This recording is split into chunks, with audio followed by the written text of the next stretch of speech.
요즘에 주식시장이 진짜 많이 올라서 어떤 거를 사야 될지 잘 모르겠죠. 반도체 같은 경우도 좋다고는 이야기하고 있는데 반도체 주식들이 진짜로 많이 올랐거든요. 뭐 리노공업도 그렇고 SK하이닉스도 그렇고 한미반도체도 그렇고 좋다고 하는 기업들은 주가가 굉장히 많이 올랐습니다. 그런데 이때 이 상황에서 우리가 조금 안정적으로 투자하고 싶고 좀 보수적으로 투자하고 싶으신 분들은 어느 것을 볼 수 있냐. 오늘은 그 부분에 대해서 한번 말씀드려보도록 할게요. 저는 대표적으로 조금 진짜 안전한 주식이라고 생각을 하면 이 두 가지를 말씀드리고 싶은데요. 사실 요거는 뭐 주식이라고 얘기하기는 좀 애매하긴 한데 그래도 뭐 투자하는 거는 뭐 다 똑같으니까 일단 주식이라고는 표현을 하도록 하겠습니다. 사실 이거 관련돼서는 최근에 영상 두 가지를 남겼죠. 첫 번째로는 미국채입니다. 최근에 계좌 공개 영상에서 제가 미국채 마지막 매수 기회가 올 것이다. 금요일 날에 고용보고서가 나오고, 생각보다 그때는 뭐 UAW 파업도 끝났고, 자가 파업도 뭐 어느 정도 마무리되는 모습이 보이다 보니까, 그때 생각보다 좀 고용 데이터가 좋게 나오면 미국채 금리가 조금 더 올라갈 수가 있고, 그 얘기는 미국채 가격이 좀 떨어질 수가 있다는 거겠죠. 그때가 오히려 미국채를 마지막 매수할 수 있는 기회가 될 것이다. 라고 말씀드렸습니다. 그래서 보니까 어제 금요일 날에 고용 데이터가 생각보다 좋게 나와서 미국채 금리가 많이 올랐어요. 그래서 이거 관련돼서 한번 간단하게 한번 다시 살펴보도록 하고, 그리고 두 번째로는 엔화 투자입니다. 엔화도 최근에 좀 강세가 계속해서 이어지고 있거든요. 뭐 달러 대비해서도 강세고 우리나라 원화 대비해서도 강세죠. 그렇지만 지난 영상에서 말씀드렸다시피 지금 굉장히 좋은 타이밍이긴 하지만 그래도 조금 조심해야 된다라는 말씀을 드렸어요. 오늘은 이 엔화 투자에 대해서도 좀 좋다고 생각을 해서 이 부분에 대해서도 한번 다뤄보도록 할게요. 그러니까 미국채랑 엔화에 대해서 다뤄볼 겁니다. 일단 첫 번째 미국채입니다. 미국채 10년물 금리를 보면 최근에 5%까지 찍었어요. 진짜 굉장히 많이 올랐다가 뭐 요때는 FOMC 위원들이 나와서 이 정도면 시장 금리가 이미 제약적인 수준이기 때문에 생각보다 기준금리를 안 올려도 되겠다라는 말을 하면서 오히려 금리 인하에 대한 기대감이 생겼죠. 그러면서 반대로 디플레이션이라는 이야기도 조금씩 나왔습니다. 그래서 시장 금리가 조금 떨어졌는데 최근에 거의 한 4.1%까지 떨어졌던 게 어제 보면 한 4.2%까지 올라왔습니다. 조금 다시 이렇게 반등을 했어요. 고용 데이터가 생각보다 좋게 나왔거든요. 고용 데이터 관련돼서는 제가 이번 주 금요일 날, 그러니까 어제죠. 고용 데이터가 발표되기 전에 뭐 월요일부터 계속해서 금요일 날 고용 데이터가 나올 것이다. 그래서 다음 주 수요일 날에, 다음 주 수요일 목요일인가 FOMC가 나올 건데, 고용 데이터를 보고 발표를 할 것이다. 이때 만약에 고용 데이터가 좋게 나온다 그러면 생각보다 조금 더 워딩을 세게 할 수 있을 것이다. 그러면 미국채를 조금 더 매수할 수 있는 기회가 생각보다 좀 다가올 수도 있을 것 같다라는 말씀을 드렸습니다. 고용 데이터가 보면 예측치가 180K였는데 실제는 거의 200K 가깝게 나왔습니다. 예측치보다 거의 10% 정도 높게 나온 거고요. 그러니까 고용이 굉장히 견조하다라는 거죠. UAW 파업도 이제 거의 끝났고, 그리고 자가 파업도 어느 정도 조금 안정화 단계로 들어갔죠. 그래서 생각보다 고용 데이터가 좋게 나올 것이다 라고 생각을 했는데 생각대로 나왔습니다. 근데 하지만 사실 단기적으로 봤을 때는 이렇게 고용 데이터가 생각보다 조금 한 번씩 이렇게 튈 수 있긴 한데, 그래도 장기적으로 봤을 때는 고용 데이터가 점차적으로 안 좋아질 거는 분명해요. 요거는 앞으로도 그럴 거라고 생각을 합니다. 경기 자체가 어느 정도 좀 둔화되고 있어서 고용 데이터는 좋게 나올 수는 없습니다. 그래도 단기적으로 봤을 때 이렇게 한 번씩 튈 수 있으니까 요 구간을 우리가 한번 좀 생각해보고 투자 포인트로 잡아도 될 것 같아요. 일단 고용 데이터가 어제 생각보다 좀 좋게 나왔다. 그리고 실업률을 보면 실업률도 생각보다 좋게 나왔습니다. 예측치가 3.9%였는데 실업률이 예측치보다 안 나왔어요. 3.7%밖에 안 나왔습니다. 그래도 장기적으로 봤을 때 이제 바닥을 치고 어느 정도 조금 올라가려고 하는 모습이 보이다가 좀 꺾였거든요. 그래도 장기적으로 봤을 때는 지금 경기 자체가 별로 안 좋다 보니까 실업률은 꾸준히 조금 증가할 수 있지 않을까라고 생각을 하고 있어요. 그래서 제가 드리고 싶은 말씀은 미국채 금리가 조금 단기적으로는 이렇게 한 번씩 튈 수는 있어도 요때를 우리가 좀 기회로 잡아야 되고, 그래도 장기적으로 봤을 때는 꾸준히 떨어질 수가 있기 때문에 금리가 떨어진다는 거는 국채 가격이 오른다는 거죠. 그래서 제가 미국채를 말씀드리고 있는 겁니다. 이렇게 단기적으로 튀어 오를 때 그때가 조금 마지막 매수 기회가 되지 않을까라고 생각을 하는 거죠. 그래서 한번 좀 주의 깊게 보시면 좋을 것 같아요. 그리고 경기가 둔화하고 경제가 성장할수록 시장에서 돈을 풀 수밖에 없습니다. 돈을 푼다는 것 자체가 금리를 낮춘다는 거죠. 금리를 낮춘다는 거는 채권 가격이 올라간다는 겁니다. 그래서 장기적으로 봤을 때는 채권 가격이 꾸준히 증가할 수밖에 없어요. 요거는 지난 50년 동안의 미국채 가격을 보면 알 겁니다. 미국채 가격은 꾸준히 올랐고 미국채 금리는 꾸준히 떨어졌습니다. 그래서 제가 드리고 싶은 말씀은 좀 안정적으로 보수적으로 투자하시고 싶으신 분들은 미국 채권을 보면 좋을 것 같다. 한국 채권도 좋긴 한데 미국채라는 것 자체가 전 세계에서 그냥 가장 넘버원 채권을 사는 거잖아요. 그래서 미국채를 말씀드리고 있는 거예요. 그리고 지금 미국 기준금리가 5.5%죠. 그 말은 미국 채권을 사도 그에 상응하는 이자를 굉장히 좀 많이 주니까 그 점에 있어서도 좀 안정적으로 투자할 수 있을 것 같다. 이렇게 생각을 하고 있습니다. 여튼 비농업 고용지수도 생각보다 좀 좋게 나왔고 실업률도 생각보다 좋게 나왔습니다. 그리고 미국 평균 시간당 임금 같은 경우도 예측치 대비해서 좀 높게 나왔어요. 그러니까 시간당 임금이란 것 자체가 요거 자체가 좀 물가를 들어올릴 수 있다라는 거거든요. 그래서 보면 지난번에는 0.2% 나왔던 게 0.4% 요렇게 나왔습니다. 뭐 생각보다 높게 나온 거는 아닌데 그래도 예측치보다 높게 나왔죠. 추세적으로 봤을 때는 높게 나온 거는 아닌데 그래도 어느 정도 예측치가 0.3%란 것 자체가 0.3%까지 매년마다 0.3%씩 1년을 채워야 3.6%잖아요. 근데 0.4%씩 1년을 채우면 4.8%입니다. 그래서 요 0.1% 차이도 조금 크다. 지금 물가를 떨어뜨리려면 임금이 그렇게까지 또 높게 나오면 안 되는데 한 0.3%가 적절하다라고 보는 거죠. 그래서 요것도 조금 금리를 오르게 할 수 있는 그런 원인이 될 수 있다라고 생각을 합니다. 근데 뭐 모든 데이터가 좀 안 좋게 나온 거는 아니에요.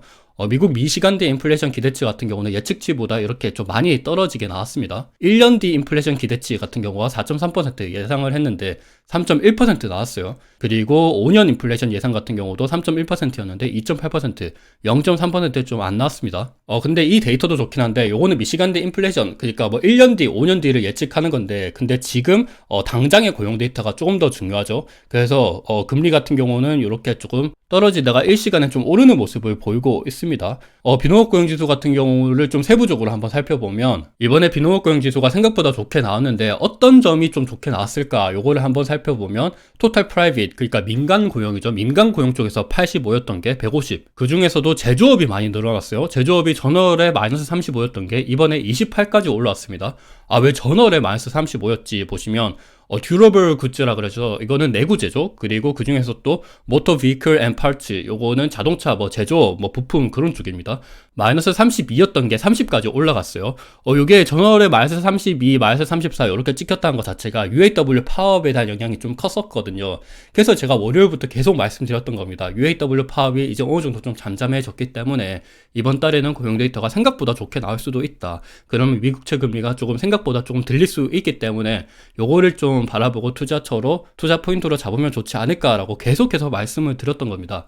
요거 관련돼서 좀 영향이 좀 컸었고, 그리고 서비스 프로바이딩, 그러니까 서비스업 그쪽으로도 좀 컸죠. 요거도 95였던 게 121까지 증가를 했습니다.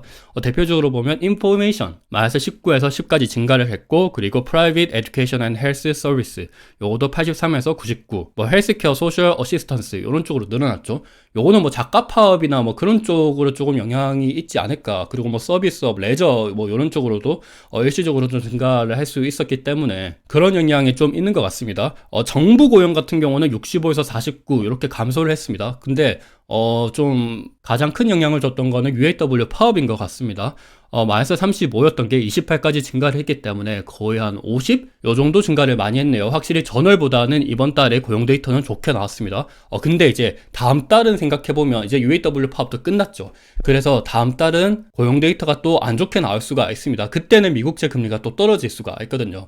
그래서 좀 단기적으로 봤을 때 이번에 미국채 금리가 조금 일시적으로 들렸기 때문에 요거 한번 생각해 보시면 좋을 것 같아요.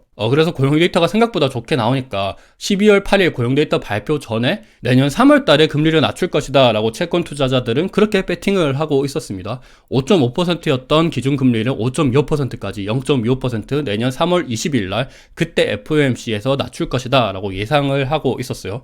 근데 고용 데이터가 발표가 됐죠. 고용 데이터 발표 후에 보면 3월 달에 기준금리를 낮출 것이다 라고 봤었던 게 이제는 50%까지 오히려 금리를 동결할 것이다 라고 보는 확률이 늘어났습니다. 그 대신에 5월 1일 날 그때 이제 금리를 0.25% 낮출 것이다 라고 보는 뷰가 좀 늘어났어요. 요 말은 생각보다 고용 데이터가 좋게 나오니까 내년도 3월 때쯤이면 이제 금리를 낮출 것이다 라고 봤었던 게, 그러니까 물가가 어느 정도 잡힐 것이다 라고 생각을 했었던 거죠. 근데 아니다, 5월 달에 이제 한 두 달, 한 달 정도 더 시간을 두고 금리를 낮출 것이다 라고 보는 뷰가 커졌다는 겁니다. 근데 사실 요거도 보면 4.25%까지 내년도 연말에는 금리를 4.25%까지 떨어질 것이다 라고 보는 뷰가 많거든요. 요거는 고용 데이터가 발표되고 난 다음에도 그렇고 고용 데이터가 발표되기 전에도 그랬어요. 근데 요거는 지금 FOMC 위원들이랑 조금 생각하는 게 완전 달라요. 지금 9월 FOMC 점도표를 보면 FOMC 위원들이 내년도 2024년도 금리가 어느 정도까지 떨어질 것인가 라고 봤었던 수치를 보면 대부분 이렇게 좀 넓게 분포가 되어 있는데, 그래도 많이 분포된 곳을 보면 5.5%, 5.25%, 5%, 그리고 뭐 4.75, 요 정도거든요. 근데 4.25%까지 시장 참여자들은 보고 있다는 거죠. 이런 것들을 봤을 때도 시장 참여자들은 엄청나게 이 상황 자체를 낙관적으로 바라보고 있다라는 거죠. 생각보다 물가가 엄청나게 좀 빨리 떨어질 것이다 라고 베팅을 많이 하고 있는데, 좋긴 해요. 물가는 뭐 장기적으로 봤을 땐 떨어질 거긴 한데, 생각보다는 조금 보수적으로 바라볼 필요가 있다라고 생각을 하고 있습니다. 금리 자체가, 내년도 3월에 금리가 떨어질 것이다라고 봤던 게, 이번에 5월 달에 금리가 떨어질 것이다라고 예상을 했던 것처럼, 요게 또 늦춰질 수가 있거든요. 그 말은, 기준금리가 아니고 시장금리가 다시금 이렇게 4.5%든지 조금 한번 위로 튀어 올렸다가 떨어질 수가 있다라는 겁니다. 떨어지는 폭도 조금 천천히 떨어질 수가 있기 때문에 이런 것까지 우리가 생각을 해보셔서 좀 투자를 해보시면 좋을 것 같아요. 그리고 지난번 영상에서도 장단기 금리 역전차에 대해서 말씀드렸는데, 장단기 금리 역전차가 생기고 몇 년 후에는 항상 경기 침체가 있었어요. 1990년도도 마찬가지고 2001년도 마찬가지고 2008년도 2010년도 마찬가지죠. 그리고 지금도 장단기 금리 역전차가 생겼습니다. 장단기 금리 역전차가 생겼던 게 어느 정도 다시금 완화가 되고 있다가 최근에 다시금 역전차가 커졌거든요. 근데 지금 상황은 비정상인 상황입니다. 원래는 장단기 금리 역전차가 생기면 안 돼요. 장기 금리가 단기 금리보다 높은 게 정상입니다. 지금은 단기 금리가 장기 금리보다 높죠. 요거를 일드 커브로 설명을 하면 조금 더 와닿으실 것 같은데, 요게 6개월물, 그리고 1년물, 2년물, 3년물, 그리고 20년물, 30년물 미국채 금리를 나타낸 건데, 지금 단기 채권의 금리가 조금 더 높죠. 단기 채권 같은 경우에 금리가 지금 6개월물이 거의 한 5.25%? 5.5% 정도네요. 그리고 30년물 같은 경우는 한 4.3% 정도밖에 안 됩니다. 그러니까 장단기 금리 역전차가 생겼다는 것 자체가 지금 우하향하는 모습을 보이고 있다는 거예요. 원래 정상적인 상태는 우상향하는 모습을 보일 겁니다. 그래서 우하향하고 있는 지금 일드 커브가 결국에는 평평해지고 그 다음에 우상향을 하는 모습을 보일 텐데, 그 말은 장기 채권의 금리가 올라가든 아니면 단기 채권의 금리가 떨어지든 해야 됩니다. 근데 장기적으로 봤을 때는 미국이 기준금리를 낮출 거죠. 그 말은 둘 다 장기 채권의 금리도 조금 떨어질 건데, 단기 채권의 금리는 더 많이, 장기 채권보다 더 많이 떨어져야 우상향을 한다는 겁니다. 그래서 보면 저는 저번에도 말씀드렸다시피 지금 우리는 TLT만 바라보고 있죠. TLT가 20년물 이상 미국 채권에 투자하는, 그러니까 장기 채권 금리를 나타내는 거예요. 근데 그거 말고도 20년물 말고도 7에서 10년물짜리 IEF라는 ETF 티커명이거든요. 그리고 1년에서 3년짜리 이거는 SHY입니다. 그러니까 요거는 장기 채권 TLT, 요거는 중기 채권 IEF, 그리고 밑에는 SHY 단기 채권, 요 ETF를 나타내는 겁니다. 그래서 TLT 좋긴 한데 듀레이션이 워낙 길다 보니까 좀 공격적으로 투자하시고 싶으신 분들은 TLT도 좋긴 한데, 말씀드렸다시피 단기 채권 금리가 조금 더 많이 떨어질 수가 있기 때문에, 그래서 단기 채권인 IEF나 그리고 SHY 같은 것도 한번 살펴보면 좋을 것 같아요. 실제로 워런 버핏 같은 경우는 단기 채권을 계속해서 매집을 하고 있죠. 그래서 일단 TLT도 굉장히 좀 안정적으로 투자하시고 싶으신 분들한테는 좋을 것 같아요. 근데 제 개인적인 생각으로는 TMF, 레버리지 상품은 조금 조심스럽게 들어가셔야 된다라고 일단 보고 있고, TLT 같은 경우는 최근에 주가가 좀 많이 올라왔죠. 근데 이게 어느 정도 좀 조정을 받는다. 내년도가 아니고 다음 주 FOMC 때도 어느 정도 좀 조정을 받는다 그러면 그때가 좀 마지막 매수 타이밍이 될 수 있지 않을까라고 계속해서 말씀드리고 있습니다. 그리고 TLT 말고 우리나라 ETF로 투자하시고 싶으신 분들한테는 환해지 상품을 말씀드리고 있는데, 왜냐면 환노출 상품들 같은 경우는 굳이 우리나라 상장된 ETF 말고 그냥 TLT 사면 되거든요. 근데 우리나라에 상장된 미국채를 살 때 좀 좋은 점이 환해지로 살 수 있다는 거거든요. 지금 달러 가치가 높다라고 생각을 하고 있으면 지금 한 1320원 정도 되죠. 요게 높다라고 생각을 하고 계시면 환해지 상품인 에이스 미국 30년 국채 액티브, 요것도 좀 괜찮습니다. 요게 TLT를 추종하기 때문에 그냥 같이 움직여요. 요게 떨어졌다가 오르면 요거도 같이 떨어졌다가 오릅니다. 그래서 요거도 어느 정도 조정을 받으면 조금 관심 있게 가져볼 수도 있겠다라는 생각을 하고 있고, 그리고 요게 좋은 점이 또 분배금을 줍니다. 지금 우리나라에 상장된 뭐 다른 미국채 채권 ETF도 있죠. 뭐 울트라, 코덱스 울트라였나? 그것도 있는데 그거는 선물 상품이어서 분배금이 없거든요. 근데 요거는 분배금을 줍니다. 매월마다 주고요. 0.3%, 0.2%요 정도씩 주니까 1년으로 따져보면 거의 한 3.5%, 4%요 정도 됩니다. 그래서 요것도 나쁘지가 않아요. 미국채에 대해서 말씀드렸고, 그리고 두 번째로는 엔화입니다. 엔화 같은 경우도 요거는 N달러 환율인데, 그러니까 높아질수록 달러 가치가 높아지는 거고, 그리고 높아질수록 엔화 가치는 떨어지는 거죠. 그 말은 떨어질수록 엔화 가치가 커진다는 겁니다. 최근 들어서 보면 엔화 가치가 어느 정도 좀 강세를 보이고 있는 모습을 보이고 있어요. 계속해서 오르던 게 최근에는 변곡점을 형성하고 계속 떨어지고 있는 모습을 보이고 있습니다.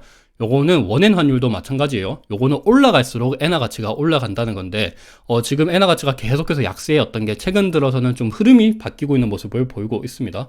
요거는 10년 동안의 엔화 가치를 보면 원엔 환율인데, 최근에 좀 올라오긴 했지만 10년 동안의 차트를 봤을 때는 아직까지 엔화는 굉장히 싸다. 그래서 엔화도 투자할 때 좀 안정적으로 투자할 수 있는 투자처이지 않을까라고도 생각을 해볼 수가 있을 것 같아요. 최근에 이런 흐름이 나오고 있는 게, 지금 일본 중앙은행 BOJ의 가조 총재 같은 경우가 매파 발언을 계속 하고 있어요. 그래서 엔화가 3개월 동안 계속 지금 최고폭 상승을 하고 있는데, 지금 가조 총재가 원하고 있는 게 물가 상승률을 2%, 장기 물가 상승률을 2%까지 맞추고 싶다라고 얘기하고 있는데, 사실 일본은 플라자 합의 이후에 거의 30년간, 20년간 요 정도 물가가 거의 오르지 못했어요. 그래서 부동산 투자도 안 하고 사람들이 계속 저축만 하고 이런 상황이 보여졌는데, 이게 너무 오랜 기간 디플레이션이 형성되다 보니까 인플레이션으로 전환하는데 굉장히 조금 조심스럽게 정책을 취할 수밖에 없었거든요. 그래서 최근 들어서는 이때까지는 인플레이션을 위해서 기준금리를 올리지 않을 것이다, 마이너스 금리를 유지할 것이다 라고 얘기하고 있던 게, 최근 들어서는 생각보다 인플레이션율이 이렇게 유지가 되고 있던 게 다시금 올라오고 있거든요.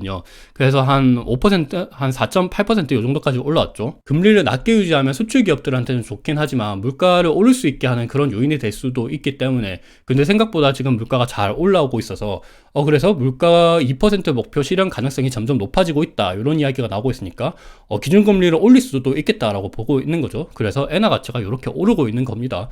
그래서 이런 것들을 봤을 때는 지금 엔화 투자에 있어서도 좀 좋지 않을까라고도 생각을 해볼 수 있는 거죠.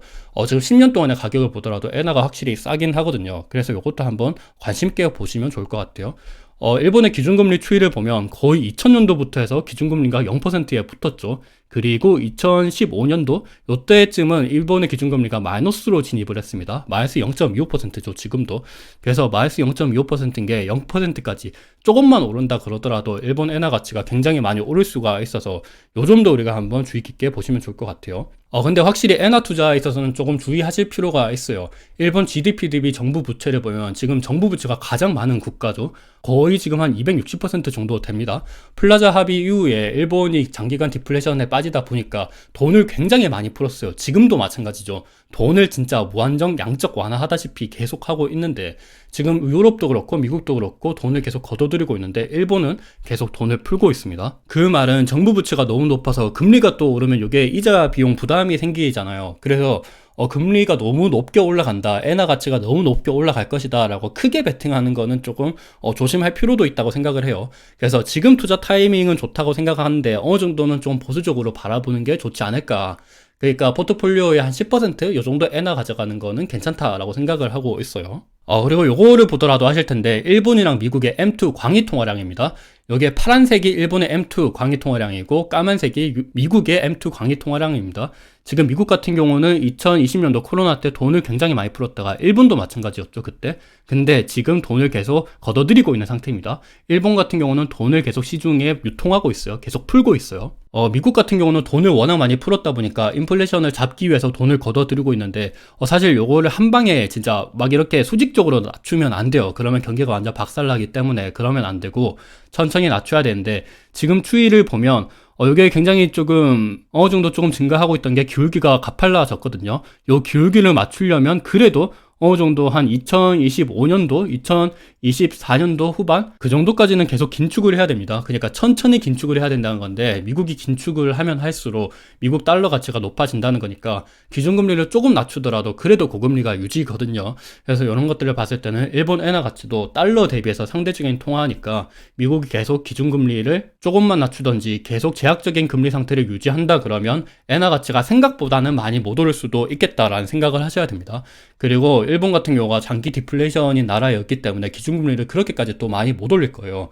그래서 그런 것들을 봤을 때도 엔화가 진짜 타이밍이 좋긴 한데 그래도 조금 보수적으로 수익률을 엄청나게 높게 가져갈 것이다 라고 바라보는 거는 아닌 것 같습니다. 그리고 어떤 분들은 이런 고민이 있으실 분들도 있을 것 같아요. 엔화로 환전하는 건 좋은데 그냥 엔화를 그냥 뭐 놔두는 거냐, 그러면 뭐 딱히 투자할 때도 없고 별로 수익률이 좋지 않은 거 아니냐라고 생각을 해보신다면 그러면 이런 종목을 제가 한번 말씀드려 보도록 할게요. 일본 상장 미국채 ETF가 있습니다. 그러니까 일본에 상장된 미국채 ETF예요. 제가 첫 번째 종목으로 오늘 미국채를 말씀드렸죠. 미국 채권 금리도 장기적으로는 떨어질 수밖에 없기 때문에 미국채 가격이 올라갈 수밖에 없거든요. 그래서 요거를 한번 사면 좀 좋을 수도 있습니다. 2621이라고 하는 코드명인데요. 요것도 TLT랑 같이 움직입니다. 요거 보시면 알겠죠? 첫 번째가 앞서 말씀드린 2621 요거고요. 그리고 두 번째가 TLT죠. 그리고 세 번째는 그리고 앞서 말씀드린 에이스 미국 30년 국채 액티브 요겁니다. 그래서 보면 전체적으로 떨어질 때 그리고 오를 때 똑같은 모습을 보이죠. 근데 TLT랑 조금 다른 점은 요거는 환해지 상품이에요. 그리고 TLT는 달러의 강세가 뭐 그대로 반영이 되고 달러의 약세가 그대로 반영되는 환노출 상품이다 보니까 조금 이렇게 차이가 나긴 하는데 그래서 뭐 요거도 괜찮을 것 같아요. 일본에 상장된 미국채 ETF 같은 경우도 환해지 상품이다 보니까 미국채 금리가 떨어지면 미국채 가격이 오르는 거에도 돈을 벌고 엔화 강세가 되면 엔화 가치가 올라가는 거에도 돈을 벌겠죠. 그래서 요거도 좀 좋은 투자처라고 생각을 하고 있고 그리고 나는 뭐 채권 싫고 S&P 같은 거를 투자하고 싶다 그러면 일본 시장에 상장된 S&P 추종 ETF가 있어요.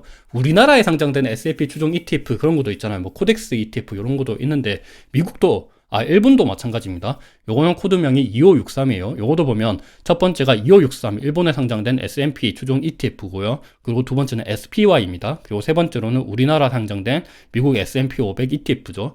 전체적으로 보면 흐름이 똑같은 모습을 보이고 있어. 근데 조심해야 될 거는 일본에 상장된 S&P 추종 ETF 같은 경우는 비용이 조금 많이 들어요. 지금 일본이랑 미국 같은 경우가 기준금리 차이가 워낙 크잖아요. 기준금리 차이가 워낙 크면 요거를 환해지 상품으로 만들기 위해서 비용이 많이 듭니다. 요거 관련돼서는 일본 보험사들이 미국 장기 채권을 최근에 매집을 안 하고 있는 이유랑도 조금 일맥상통하는데 그거 관련돼서 설명드리는 거는 너무 기니까 그냥 조금 비용이 많이 들어서 이렇게 수익률이 차이가 난다. 근데 뭐 이런 상품도 있으니까 관심 있게 가져보면 좋을 것 같다라는 말씀을 드리고 싶고 S&P 말고도 나스닥도 있습니다.